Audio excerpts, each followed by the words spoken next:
सभे मगहिया भाई बहन के भूलेटन काका के राम राम आथिन मगहिया खबर में सुनथिन देश दुनिया के खबर। नौसेना गश्ती जहाज पर सवार होलन राष्ट्रपति महामहिम कोविंद उनका रादेल गेल सलामी। बिहार के पूर्व मुख्यमंत्री लालू यादव के 5 बछर के सजाए के साथे 60 लाख रुपया लगल जरबाना। दोसर 32 गो के 4-4 बछर के त 3 गो के 3-3 बछर के जेल के होए सजाए। बिहार में जल्दीए करावल जाए जातीय जनगणना।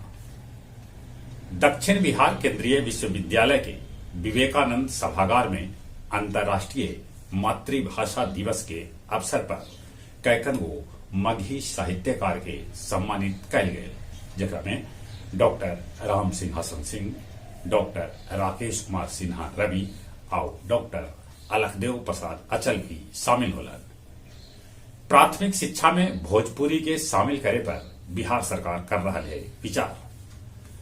मधुबनी के जगदीश मंडल के भेटायल उनका उपन्यास पंगुलेल मैथिली के साहित्य अकादमी पुरस्कार। खान और भूतत्व विभाग के उपनिदेशक सुरेंद्र प्रसाद सिन्हा के 3 गो ठिकाना पर छापा मारल गए, जरा में 11.8 लाख कैश के साथे 19.52 लाख के गहना जेवर धराए। कर्नाटक में बजरंग दल के एगो कार्यकर्ता के हत्या कर दिल गए, जरा में भीड़ उत्तेजित हो गए। रूस यूक्रेन में युद्ध के खतरा फिर से बढ़ गया है, काहे कि यूक्रेन के बमबारी में एगो रूसी चौकी नष्ट हो गए, जरा में 5 सैनिक के मारे जाए के भी सूचना है। ईरान में लड़ाकू विमान F-5 दुर्घटनाग्रस्त हो गए, जरा में 3 आदमी के मौत के है खबर।